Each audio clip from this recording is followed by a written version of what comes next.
हर खबर पर होगी आपकी पकड़। डाउनलोड कीजिए एबीपी लाइव ऐप। इस देश में किसी भी मुद्दे पर राजनीति हो सकती है, किसी भी, बस उसके पीछे वोट बैंक होना चाहिए। मजदूरों की ट्रेन से घर वापसी भी इन्हीं में से एक मुद्दा है। मजदूरों से ट्रेन के टिकट के पैसे तो ले लिए गए। कांग्रेस ने इसे आज एक पॉलिटिकल और इमोशनल मुद्दा बनाकर केंद्र सरकार को घेरने की कोशिश की, लेकिन यह कोशिश नाकाम हो गई। कांग्रेस ने देश के 13 करोड़ मजदूर वर्ग का साथ लेने के लिए बीजेपी पर आरोप लगाया, लेकिन कांग्रेस का ये वार खाली चला गया। क्या हुआ आज सुबह से अब तक, ये एक इंटरेस्टिंग पॉलिटिकल कंट्रोवर्सी है। हालांकि इस कंट्रोवर्सी का फायदा यह हुआ कि अब 4 राज्यों में प्रवासी मजदूरों को घर लौटने के लिए ट्रेन का किराया नहीं देना होगा। इस पूरी खबर को देखें उससे पहले 5 हेडलाइंस। 4 राज्यों ने मजदूरों का किराया देने का ऐलान किया। बिहार, मध्य प्रदेश, राजस्थान, छत्तीसगढ़ सरकार किराया देगी। बिहार के सीएम नीतीश कुमार ने कहा, मजदूर पहले 21 दिन क्वारंटीन में रहेंगे, फिर किराए के साथ 500 रुपए अतिरिक्त मिलेंगे। नीतीश के ऐलान के बाद केरल से बिहार पहुंची 2 ट्रेनों के मजदूर ने यह दावा किया कि किराए के तौर पर उनसे 910 रुपए लिए गए। किराया लेने पर सोनिया गांधी ने कड़ा ऐतराज जताया। बीजेपी ने कहा, किराए का पैसा राज्य सरकार और रेलवे देगी। सोनिया पर सस्ती राजनीति का आरोप लगाया। तेजस्वी यादव ने पार्टी फंड से 50 ट्रेनों का किराया देने की घोषणा की। जेडीयू ने कहा, अपने इलाके में 50 ग्राम अनाज नहीं बांट सकते हैं तेजस्वी।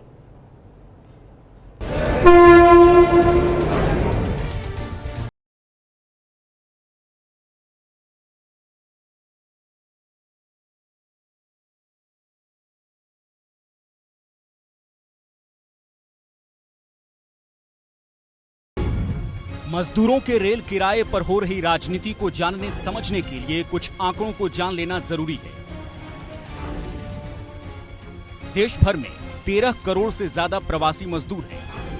पंजाब में रहने वाले 6.5 लाख मजदूर घर वापसी करना चाहते हैं। गुजरात में 20 लाख प्रवासी मजदूर घर जाना चाहते हैं। बिहार के 25 लाख लोग ऐसे हैं जो दूसरे राज्यों में मजदूरी करते हैं।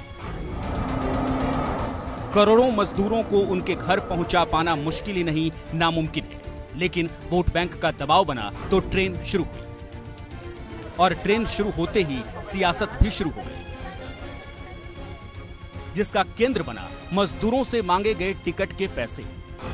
प्रवासी मजदूर अपने पैसों से टिकट कटवा रहे हैं। इसे भोपाल से संवाददाता ब्रजेश राजपूत ने साबित किया। सबके पास टिकट है और ये सब लोग के पास जो टिकट है 305 रुपए की टिकट है। 315 रुपए की टिकट है, 315 दिया, 305 की टिकट है। ऐसा समझाया जा रहा था कि ये ट्रेन मुफ्त चली है, मजदूरों की रियायत के लिए, मगर ऐसा नहीं है। ट्रेन में सबको टिकट देकर ही सवार होना पड़ा है। आपने टिकट ली? ये टिकट है ना, लिया था ना, 315 दिया था, 305 का टिकट मिला है। अरे तो लग रहा था ये ट्रेन फ्री होगी। अरे पहले बोला था कि फ्री है, लेकिन फिर पैसे लिया बाद में बोला कि टिकट का पैसा मिलेगा तो घर तक जा सकते हो, नहीं तो नहीं मिलेगा जाने का। पहले ये बोला था कि आप लोग रुकिए, हम घर तक व्यवस्था करेंगे, फ्री सेवा मिलेगा। पहले बोला घर लोग फ्री भेजेंगे और फिर 315 टिकट का पैसा लिया। लगा है 305 ट्रेन में कुछ खाने 5 लगा है, 315 लिया। खाना दिया गया ट्रेन में? खाना दिया था ट्रेन में।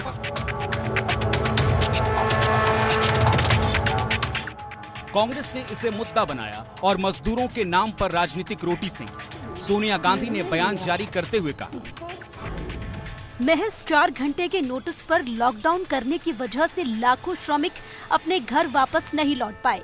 1947 के बंटवारे के बाद देश ने पहली बार ऐसा मंजर देखा कि श्रमिक हजारों किलोमीटर पैदल चलकर घर वापसी के लिए मजबूर हो गए। उनकी व्यथा सोचकर हर मन कांप गया। लेकिन देश और सरकार का क्या कर्तव्य है?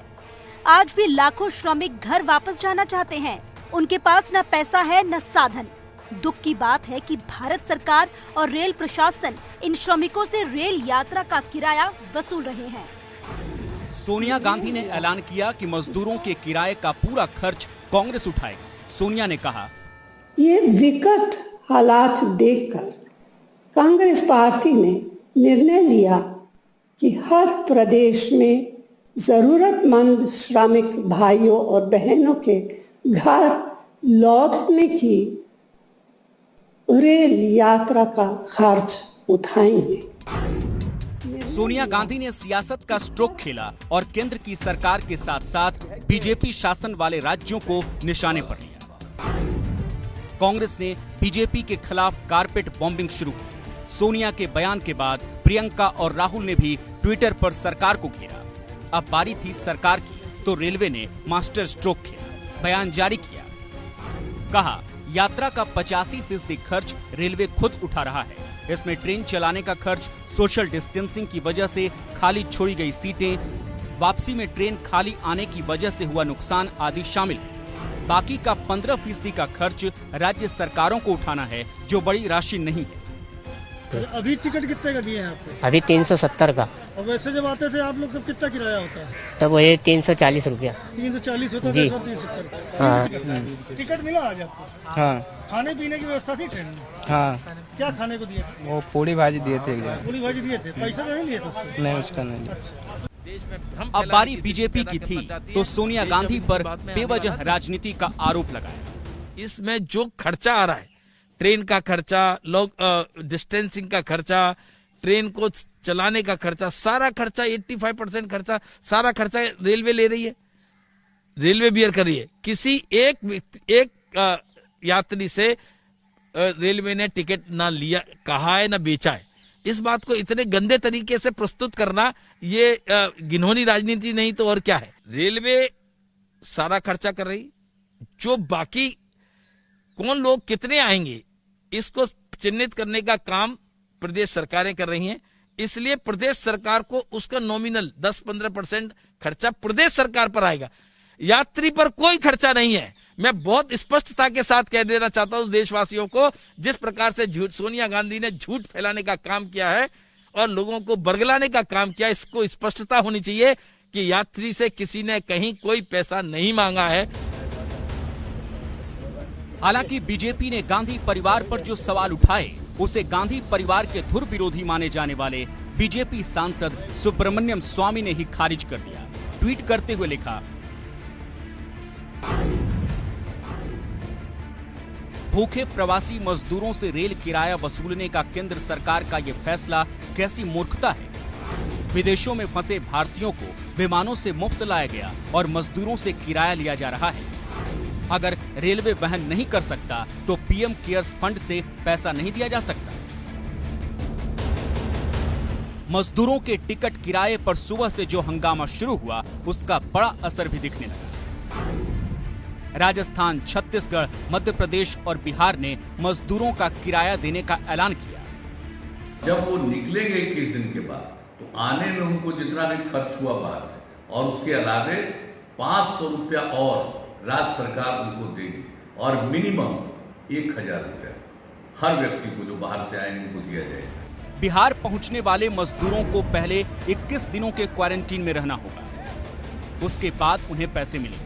हालांकि नीतीश कुमार के बयान से ये भी साफ नहीं हो पाया कि मजदूरों को कितना पैसा मिलेगा, क्योंकि ये गणित अब भी 85 और 15% में उलझा हुआ है।